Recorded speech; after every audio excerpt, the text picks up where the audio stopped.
Olá, eu sou o Carlos Aros e este é mais um podcast da MIT Technology Review Brasil. Essa é a nossa série The Business of AI, apresentada pela Adobe. E a gente vai hoje conversar sobre um setor muito importante na nossa economia, que é o varejo de saúde. E a gente vai investigar como é que a inteligência artificial tem sido inserida no contexto desse segmento. Quais são os desafios para essa implementação? Sobretudo quando a gente fala sobre a inteligência artificial generativa. E aí, claro que eu não estou sozinho nesta aventura. Estão aqui comigo dois convidados, dois amigos queridos aqui para esse nosso papo. O primeiro deles é o Douglas Montalvão, VP para a América Latina na Adobe. Querido, bom revê-lo. Tudo bom, Aros? Igualmente, bom revê-lo. Obrigado pelo convite. E o Robledo Castro, que é VP de Tecnologia e Transformação na PagMenos.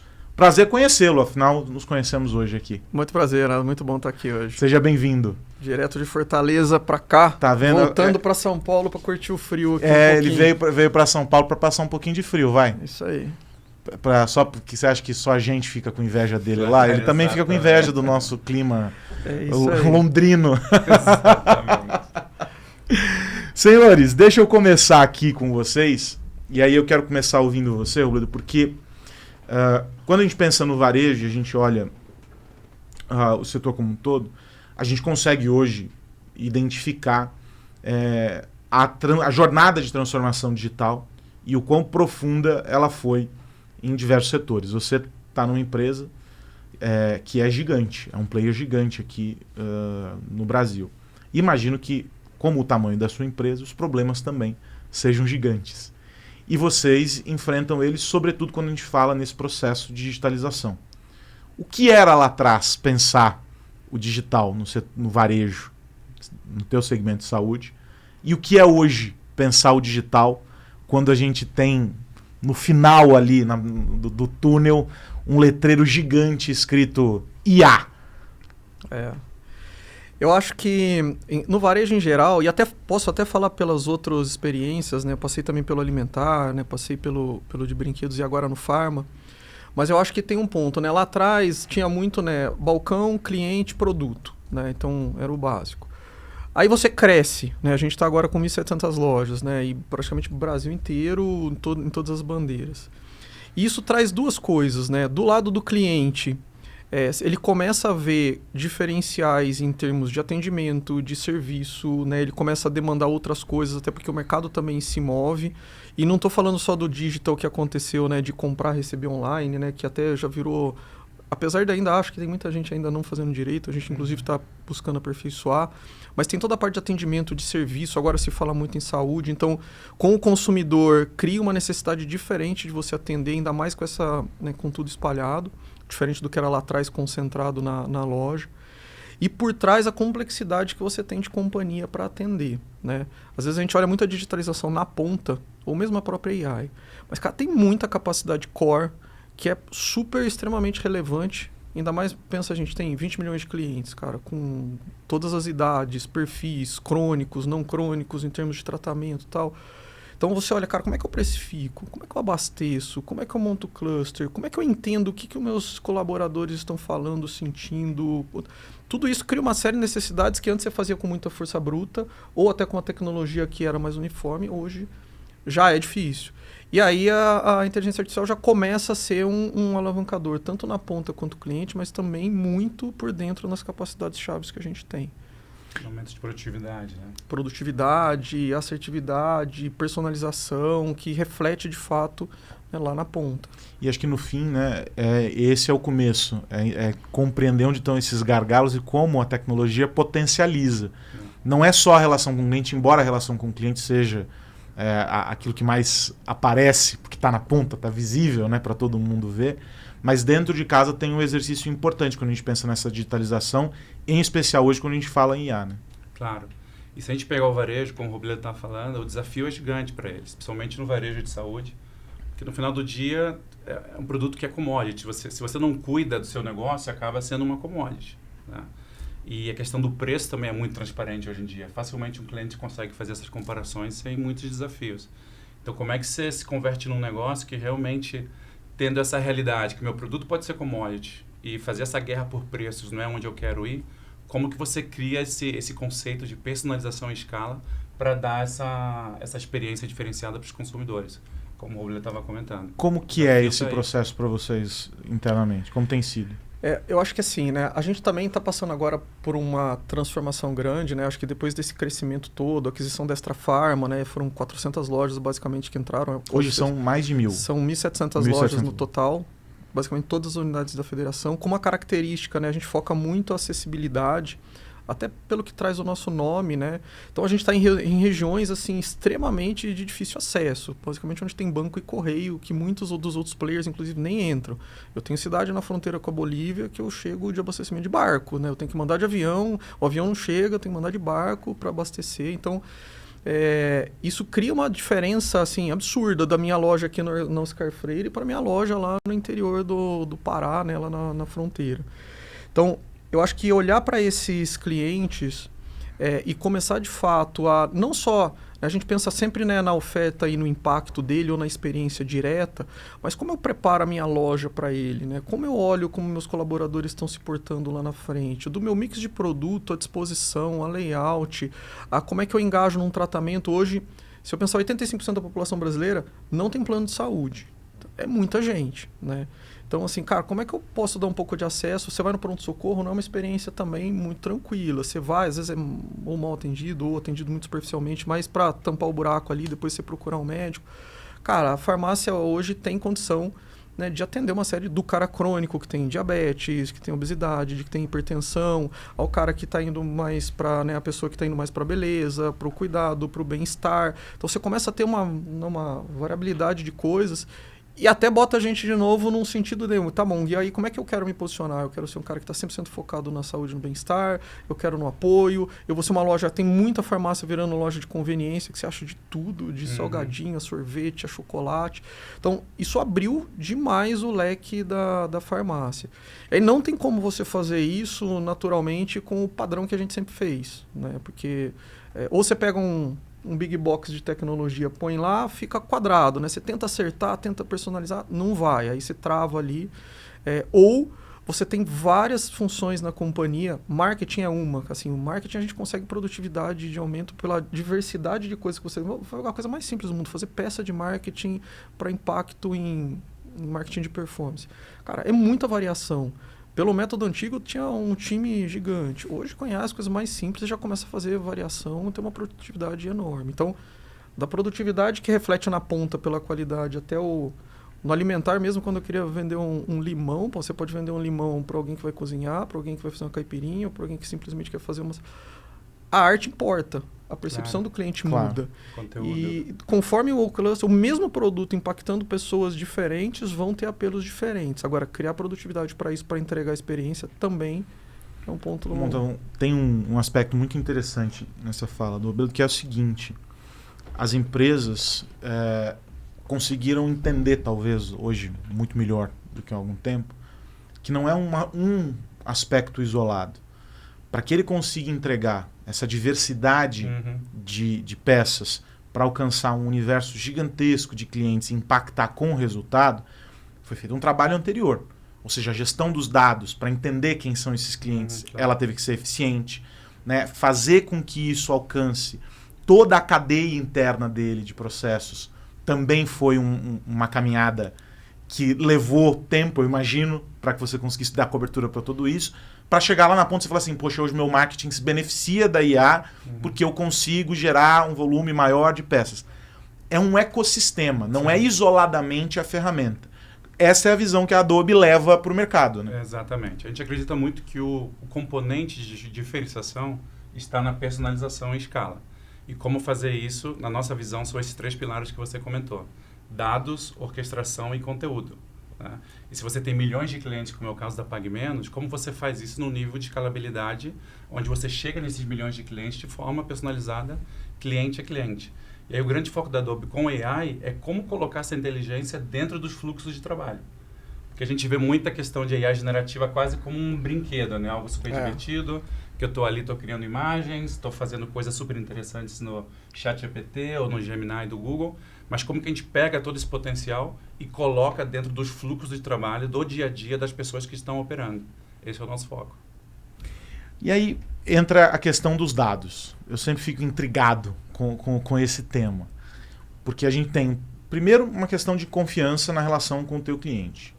Mas, num segundo momento, você tem, como você destacou, universos muito distintos. Você tem aqui os jardins e você tem lá uma região distante, fronteiriça e tal.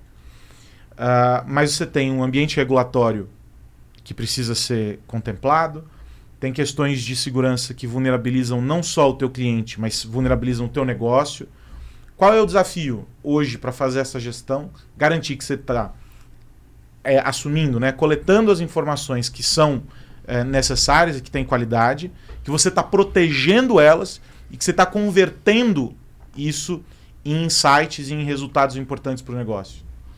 Eu acho que tem alguns steps aí. Eu acho que talvez o primeiro, que para mim é chave, e aí talvez está muito relacionado ao responsável por tecnologia e transformação, é de fato tangibilizar e conscientizar o board, o conselho, né, toda, né, a diretoria executiva, o quanto isso de fato representa. Todo mundo sabe que é importante, mas na hora das decisões do dia a dia, você sempre acaba deixando isso 3 ou 4 prioridades para baixo, ou tenta, né, fazer por obrigação.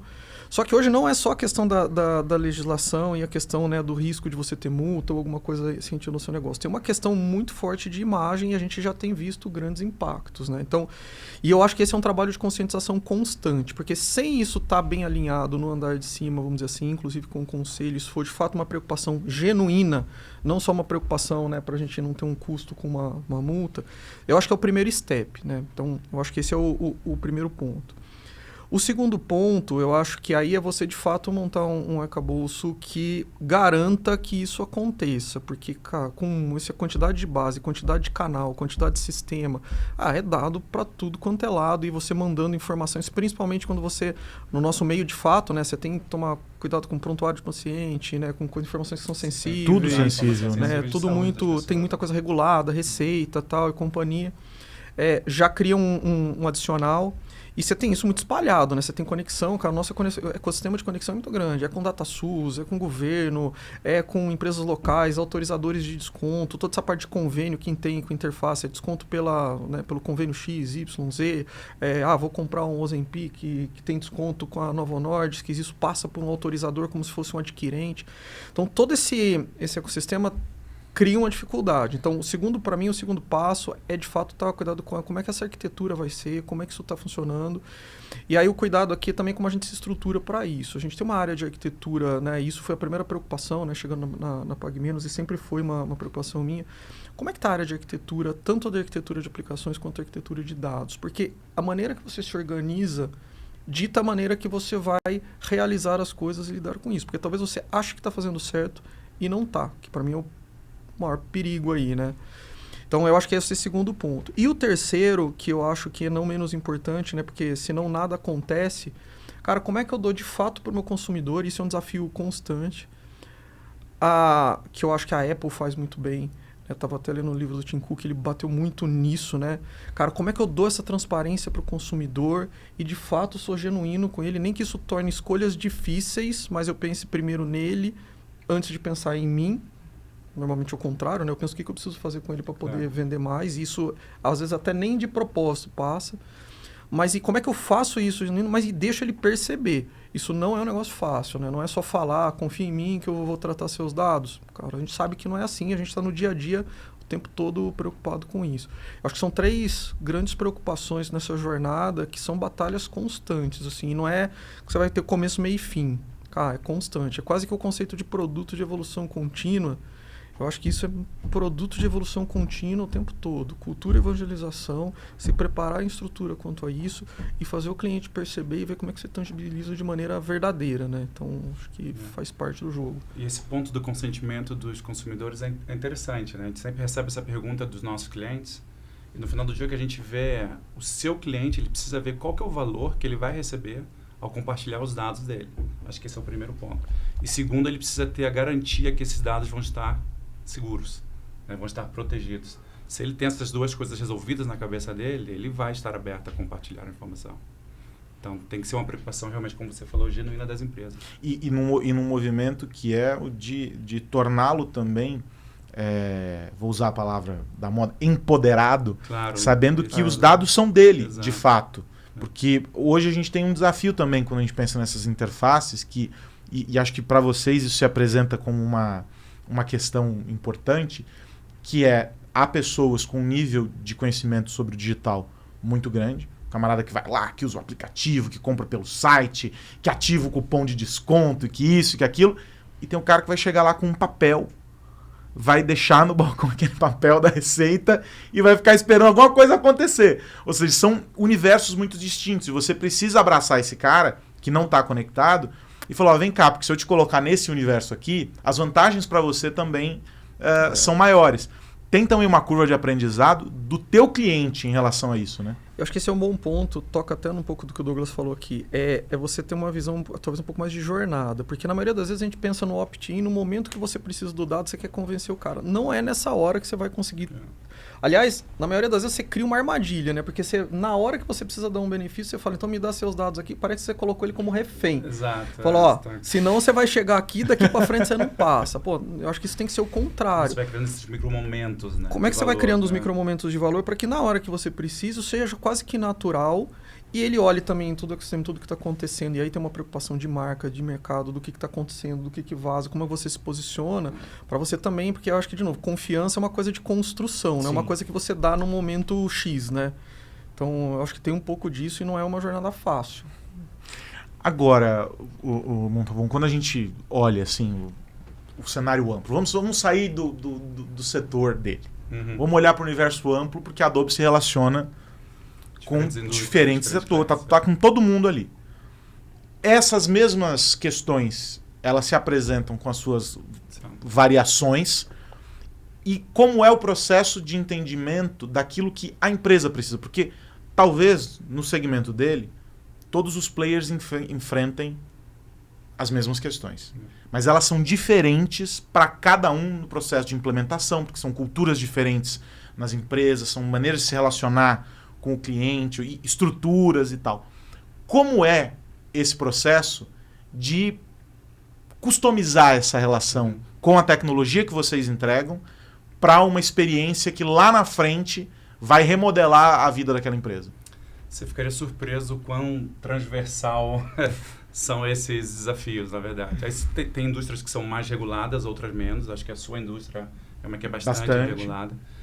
E os desafios são muito parecidos do dia a dia, que tem essa nova tecnologia, AI generativa. Muita coisa acontecendo, muito barulho, mas como é que eu pego isso e associo a necessidades de negócio mesmo, a desafios que vão impactar na minha última linha. O que é o resultado. Que é o resultado final que todo mundo está buscando aqui, como ser uma empresa mais eficiente, vender mais, melhor e a menor custo, né?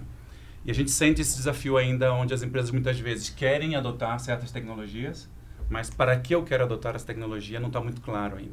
Então a gente tem muito esse processo de educar e ajudar os clientes a amadurecerem a visão, começando do objetivo final, que na nossa opinião tem que ser o cliente, né?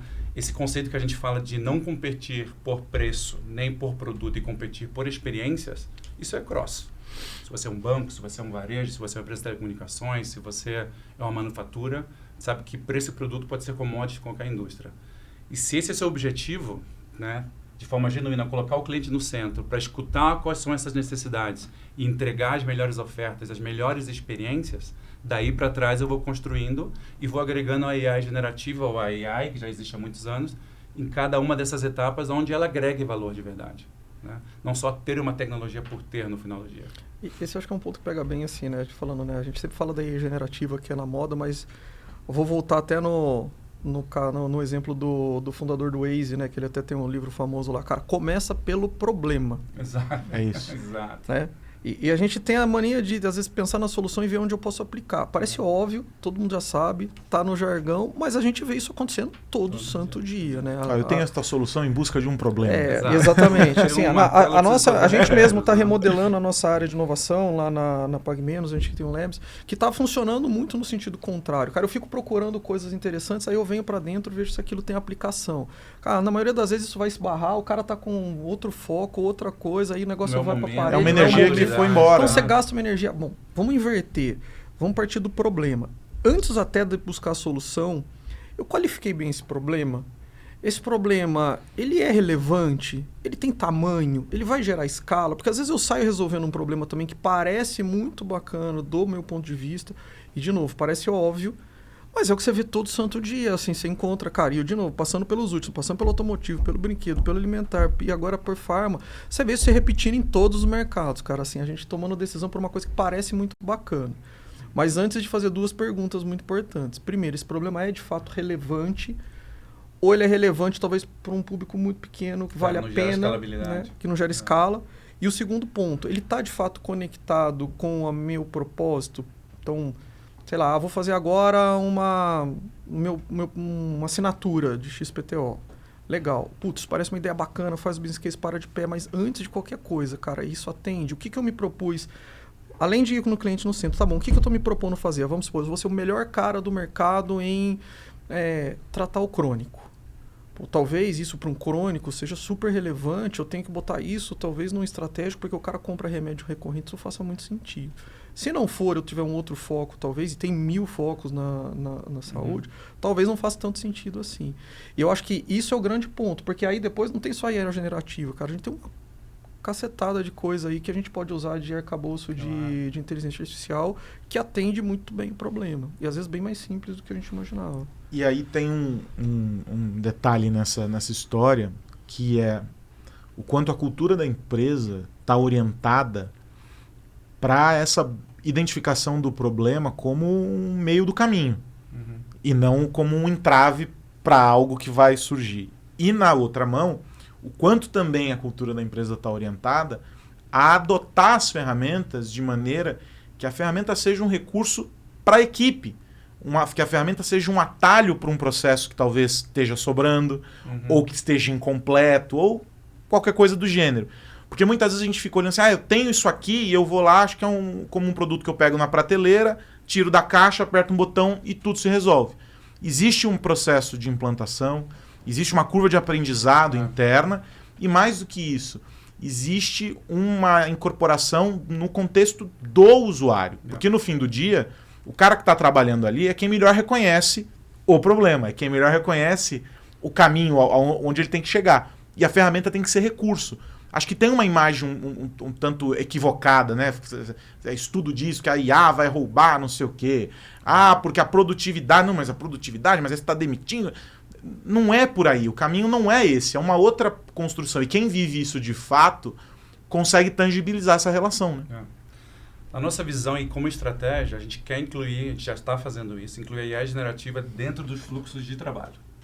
Não é que a gente quer criar novas tecnologias que vão ser paralelas ao que a gente já faz hoje em dia. A gente quer incluir ela embaixo do que os clientes já estão utilizando de Adobe. Porque o nosso foco é na adoção. Então, se hoje o cara já usa tecnologias criativas, como essas tecnologias criativas podem ser mais eficientes e gerar melhor produtividade com a IA generativa?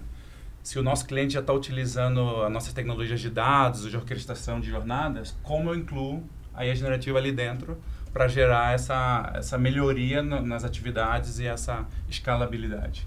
Não é à toa que o conceito do Copilot tá pegando tanto. Porque assim, você insere no meio da jornada, você nem tá vendo, já tá usando, já tá subindo a produtividade e tá ali. Outro dia, conversando com um CIO de uma empresa de telecomunicações aqui no Brasil, ela falando que a grande preocupação dela era na adoção, que ela achava que não estava adotando AI generativa. Eu dei para ela 5 exemplos de tecnologias que eles já usam hoje em dia. Isso é um bom ponto. Onde já tinham várias funções ali dentro de AI generativa. Quer dizer, vocês estão utilizando. Sim. Né? O seu time está ganhando eficiência, está ganhando produtividade nesse conceito de Copilot. E ela não tinha percebido isso ainda. Porque na visão dela, talvez eu preciso de uma nova tecnologia que se chame AI generativa. Mas não é a visão da Adobe. A gente quer incorporar Tá isso embarcado. nos fluxos de trabalho. Tá embarcado. Tá embarcado. E como tem sido esse processo para vocês, dessa percepção? Tá ali, mas eu não vejo. Tem muito disso ainda? Tem. Eu acho que a galera de TI até percebe mais, mas, por exemplo, um que a gente tem usado bastante, até por ter bastante legado, bastante desenvolvimento próprio ainda. Desenvolvimento é uma disciplina que a gente usa muito, porque os copilots estão muito bem desenvolvidos para desenvolver código, reaproveitar classe. Você já vai assim, você vê... Se eu tivesse na minha época de desenvolvedor, teria facilitado bastante a minha vida. Ficou mais fácil. Então, isso facilitou muito. Eu acho que os processos mesmo de automação, de desenvolvimento em geral, acho que estão muito mais fáceis. As rotinas e as ferramentas mais novas que você pega, né, seja de marketing, seja de produção, tem muita coisa ali. E eu acho que quanto mais você pensa nas coisas simples, que dão muito trabalho, que você tira da frente, eu acho que o benefício é maior. Porque também tem uma visão, todos os fóruns que a gente faz assim, vamos fazer um problema aqui e tal, qualquer workshop, vamos tentar ver aqui onde a gente aplica a AI e tal. Aí vem umas coisas mega complexas. O cara quer basicamente um projeto pronto, feito por AI. Fala, cara, não é isso, entendeu? A gente quer tirar muitas das fricções básicas para a gente estar de fato focado em coisas mais relevantes. Então você vê que parece óbvio, né, o que é o uso da AI, mas só faz o teste, só faz na tua empresa um workshop do que pode usar de... A gente passou isso quando a gente fez o projeto na Casa Antiga, no GPA, que a gente estava fazendo o processo de personalização. Primeira coisa, vamos definir os casos de uso que vão para dentro de uma CDP, com machine learning, com IA, com não sei o quê. Cara, dos 15 listados, 13 não eram problemas que poderiam ser resolvidos com o básico do básico que já existia. O arroz com feijão bem feito. E você está falando de uma companhia também, né, gigante. E tal. Então você vê que toda a companhia tem esse processo ainda do que de fato é para atender, o que faz bem e como adotar. E às vezes você está usando e não sabe, ou às vezes você acha que precisa, não precisa. Então, eu acho que tem um trabalho aí, talvez, né, tem que assumir um papel dentro da organização. Como é que você conduz? Porque é uma mudança cultural também, não é só uma mudança tecnológica. E da maneira de pensar. Como pensar o problema, como você bem falou, assim, o que é um problema? Como é que eu classifico? Como é que esse problema é relevante? Como é que ele está conectado? Legal, venci. E é realmente um problema? Será que ele é um problema de fato? Isso é relevante para o meu cliente, claro. Porque às vezes você faz um negócio... Fala assim, eu já passei por várias experiências, né? E eu sempre tenho ainda quero ser convencido. Pô, o WhatsApp é uma ferramenta, parece óbvia para todo mundo, tá no nosso, principalmente brasileiro, né? Tá no nosso dia a dia. Aí eu vou fazer uma venda, tive uma experiência na ReHap muito interessante, citando um pouquinho das outras casas, né? Da ReHap Baby Kids. A gente foi e fez todo automatizado, com bot, você ia lá, procurava o produto, ele já sugeria para você comprar no WhatsApp sem falar com ninguém. Fracasso, assim, botamos no ar, falamos, cara, não, cara, assim, vamos fazer então o seguinte, vamos botar na mão pra você ver como é fazer essa falta de entendimento do problema, a partir do WhatsApp que é fácil e vamos centralizar, botamos televendas, pegamos, porque o cara lá da loja, ele não vai saber falar direito, é um cara mais simples, vai falar errado, vai chamar o cliente de amigão, vamos montar um televendas, caras especialistas em brinquedos, treinados. Foi, sei lá, de 1% para 2% a conversa, assim. Mexeu muita coisa.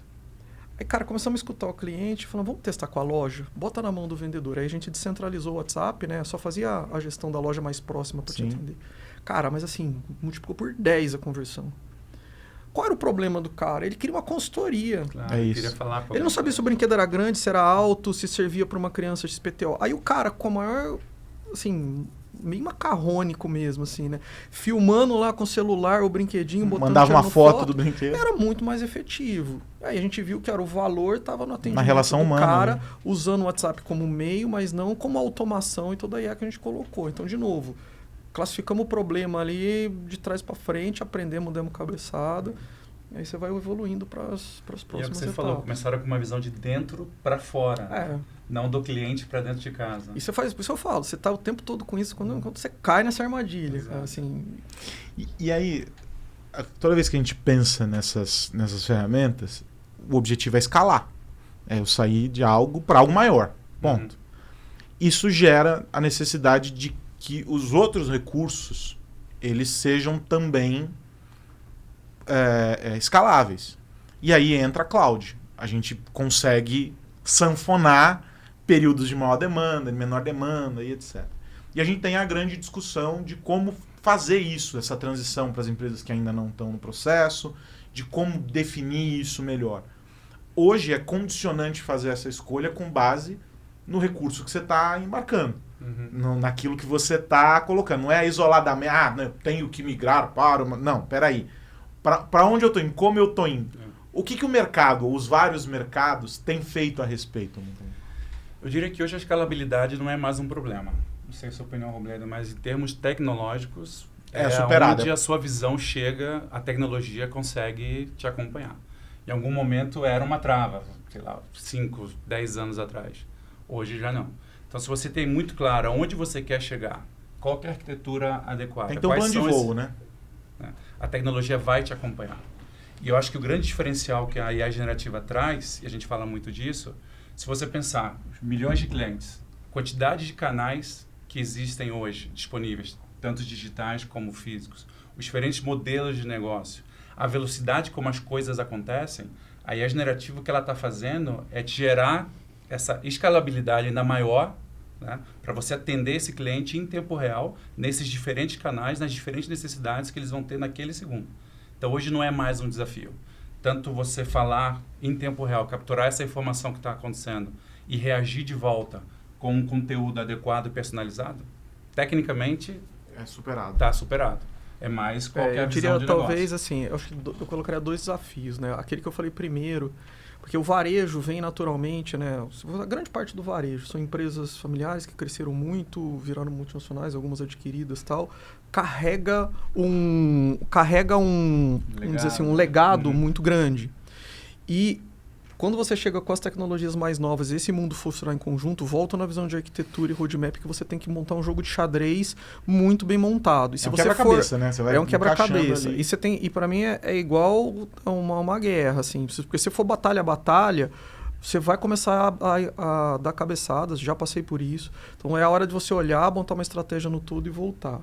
E o outro, de fato, está muito claro com o que a gente vai conectar de case de negócio, né? E, de novo, cada negócio vai mudando, assim, a gente vai vendo características. Eu já passei caso que a gente tinha uma estrutura tão obsoleta, o investimento era tão grande, o caminho para a cloud era um caminho muito mais viável para a gente desarmar esse jogo. Para outros, poder de processamento era um negócio extremamente relevante para fazer alguma coisa em real time. E aí você vai casando. Mas eu acho, volta no plano de voo que você falou, assim, tem que ser o ponto de partida. Senão vai dar ruim. A gente está vendo uma série de empresas voltando. Isso tá com todos os caras que você conversa, um monte de gente dando um passo atrás. Cara, o que aconteceu? Se era tão óbvio o caminho, né? Então tem alguma coisa aí no meio do caminho. Tem uma ressaca dessa questão de transformação digital, de que eu tenho que automatizar todos os meus processos, digitar exatamente tudo. Que é o que você dizia sobre fazer a escolha com base na ferramenta. Isso é novo, eu quero testar, e não no problema efetivo, né? Que todo mundo adotou, né? Estou transformando digitalmente o meu negócio. Mas o que significa isso? Aí onde as pessoas chegam até a primeira derivada ali. Você não vê a profundidade, né? E daí isso me leva, para a gente caminhar aqui pro fim do nosso papo, a tentar identificar com vocês dois o que seriam os próximos passos. Porque é difícil fazer o exercício de futurologia na tecnologia, né? Eu costumo brincar com o Rafa e com o André, que assim, tudo que a gente diz hoje, amanhã já pode estar um cenário completamente diferente. Então, a gente vai se agarrando a alguns indícios para tentar desenhar esse futuro. Mas se vocês olhando para esse universo aqui que a gente está descrevendo, o papel da IA generativa como ferramenta, como recurso para potencializar algumas áreas, sobretudo nessa relação lá na ponta com o cliente, mas fazendo lição de casa, etapa por etapa, dentro da organização e pensando nas transformações efetivas que o teu setor está passando, porque eu gosto muito do exemplo que eu ouvi uma vez de um executivo do setor farmacêutico sobre a pandemia. Ele disse assim, olha, nós descobrimos coisas incríveis. A gente identificou gargalos que nós nunca imaginaríamos que fossem aparecer. E isso nos fez ressignificar toda a nossa cadeia. A gente começou a entender onde estavam os pontos de contato que precisavam ser repensados ali do passo zero.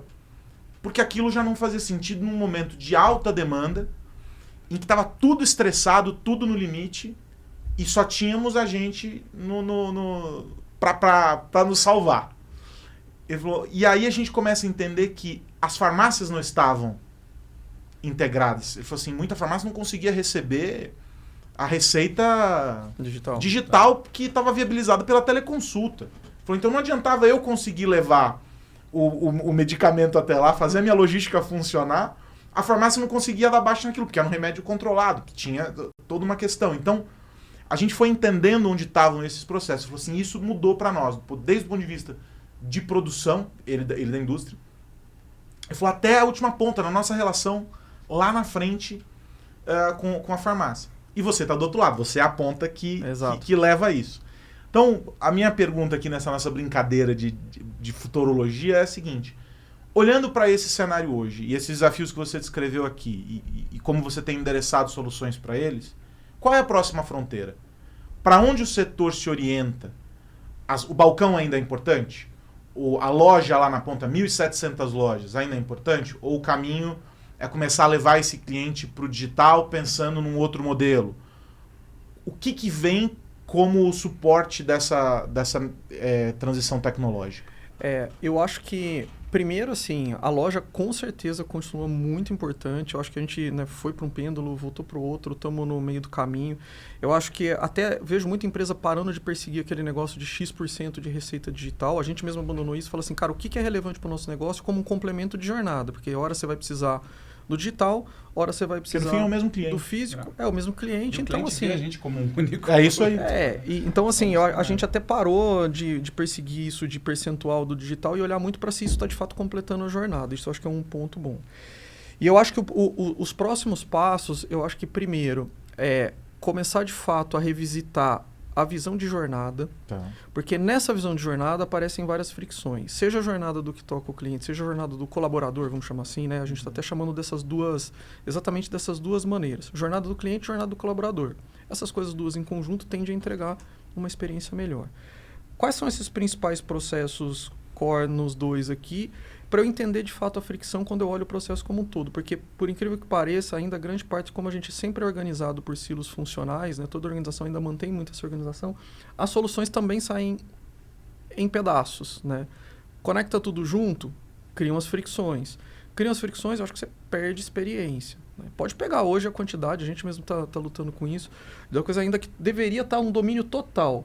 Comprar e entregar em casa ser um negócio perfeito. Ainda não é 100%. Vamos fazer um clique e retira, às vezes você encontra fricção. Tal. Cara, como é que a gente resolve isso? E aí, nesse meio do caminho, vou dar um exemplo bem simples, que eu até vi no Gartner uma frase que eu guardei, né? Eles falaram ano passado. A gente passou anos e anos aprendendo a linguagem das máquinas, agora eles aprenderam a nossa, né? Que é a IA generativa. E tudo que envolve a nossa linguagem é um bom... Né? A gente foi agora com toda a mudança de gestão, muito VP mudando na companhia, né? Chegou um VP de operações. A gente fez uma escuta gigantesca de loja. Cara, são 26 mil colaboradores. Deixamos os caras digitar texto livre. Porque se você põe formulário e tal, você já está restringindo. Usamos a IA generativa para compilar todo esse cara e gerar os principais insights. Cara, saiu muita coisa bacana que a gente talvez não teria conseguido fazer na mão ou se a gente tivesse facilitado a nossa vida com questionário. Então, isso a gente vai melhorar a jornada do colaborador, apareceram pontos críticos para a gente atuar, né? Temos lá maneira, entendimento, coisas mais simples do mundo. Eu estou vendo que eu estou pagando mais que o mercado e o cara às vezes não está entendendo a remuneração que ele percebe e, putz, isso apareceu lá no meio. Então, eu acho que são coisas que você pode aplicar aí no meio. Então, ter essa jornada bem definida, conectada ao propósito, eu acho para mim é o ponto base que vai puxar todo o resto da tecnologia. E para você? Cara, desde o ponto de vista tecnológico, a gente sente que é a versão zero da IA generativa. A gente está só no início. E a gente... Na pontinha do iceberg. Na pontinha do iceberg. E muito entusiasmo do potencial. Sim. Vai com certeza mudar a vida das pessoas, como as redes sociais mudaram, como o telefone inteligente, smartphones mudaram, a internet. Mas a gente tem que ter cuidado. Então, a Adobe ela tem uma série de preocupações internas em termos de direitos autorais, né? Como a gente garante que as pessoas que... Porque todos esses modelos eles recebem dados, né? E esses dados estão vindo da onde? Né? A questão da ética, a questão da segurança do que está sendo gerado. Então, essa é uma das preocupações da Adobe. E a outra é como fazer essas tecnologias serem parte do dia a dia. Mas o futuro para a gente é bem empolgante. Para a gente do varejo mesmo, né? Sempre quando você usa, inclusive, as tecnologias públicas ou abertas, cara, o quanto disso está de fato absorvendo de eventualmente conhecimento meu e pode estar repassando para um outro concorrente. Claro, são todas coisas muito novas, né? Por exemplo, legal, mesmo que eu use o ChatGPT ou né, o Bard, né, o Vertex para alguma coisa, fazendo uma coisa específica para mim, o quanto ele está levando de conhecimento para ele, o quanto isso pode ser reaproveitado por um outro player. Cara, isso não é muito claro hoje, assim, então, inclusive está muita discussão disso, de como fazer de fato um produto baseado em AI que envolve inteligência própria. Porque a partir do momento que você treina um modelo, começa a evoluir, vai adaptando, cara, você cria um diferencial que o cara pode copiar a tecnologia. Mas ele não copia os seus modelos e o teu know-how. Agora, se isso passa de alguma forma como base na ferramenta, e isso é compartilhado, você começa a ter problemas diferenciais competitivos. Né? Exatamente. Eu gostei de uma comparação que um colunista nosso fez num artigo que ainda será publicado, então é um spoiler, em que ele diz assim que há sei lá quantos anos a máquina de lavar transformou a vida das pessoas, porque ela é uma ferramenta, um recurso que chegou e foi inserido no contexto das casas das pessoas e deu tempo para que as pessoas pudessem realizar outras tarefas. E aí deu exemplo, as mães passam mais tempo com os filhos. Isso permitiu que o aprendizado, o desenvolvimento daquelas crianças tivesse um outro... Gerou eficiência. Né? Exato. E aí ele faz o autor faz a comparação com a IA generativa e diz assim, olha, e aí nós temos aqui agora, por outro lado, algo muito maior do que a máquina de lavar. Não vai lavar roupa, mas vai te permitir, e aí lista um sem número de atividades que dizem agora, o que você vai fazer com esse tempo que te sobrou? E eu acho que esse, no fim do dia, é o grande pulo do gato para as empresas. É como elas vão pegar essa eficiência que foi gerada e converter em um outro resultado que devolve para a empresa um novo gás para seguir adiante. Essa é a receita, talvez, e aí eu quero ouvir vocês dois para a gente fechar, que faz com que essa transferência não se dê 100%, porque cada empresa, e isso é muito próprio de cada organização, cada empresa vai encontrar isso de uma maneira, vai usar essa máquina de lavar de um jeito diferente. Né? Antes de responder a sua pergunta, acho que voltar no tópico que o Robledo trouxe, que é importante, de que a gente está vendo muitas empresas grandes, mas também muitas startups entrando no mundo de AI generativa, desenvolvendo suas próprias tecnologias. Muito mesmo. Já virou uma coisa até que a gente nem entende mais, né? Quem está fazendo o quê. E um ponto super importante é realmente o que você falou. Como os dados que estão sendo utilizados nessa tecnologia, da onde eles vêm, como você garante a segurança da informação, a confidencialidade, como você garante que o que vai ser gerado aquilo não vai gerar um problema jurídico para as empresas. Então esse é um ponto, Aros, que é muito importante e que nem todas as empresas estão dando, eu acho, a devida relevância. Tá? Então, e não só os dados, né? Lembra, assim, quando a gente fala de IA, você tem o aprendizado dos modelos. Isso, exato. Porque mesmo que você não leve os dados, mas o modelo aprendeu e você começa a replicar isso de alguma forma, no fundo você está absorvendo indiretamente né, os dados. Isso também gera uma perda de diferencial se você compartilha. Você entrega o ouro, né? Inclusive a Adobe, muitas vezes, né, a gente vai dando passos menores porque primeiro vem essa preocupação. A gente até brinca que o time de desenvolvimento da Adobe, da questão de AI, grande parte deles são pessoas de tecnologia, mas grande parte são pessoas advogados, de legal, da área de compliance, para garantir a de conformidade direitos autorais, de segurança da informação, porque não dá para pensar em AI generativa só desde um ponto de vista de tecnologia em si.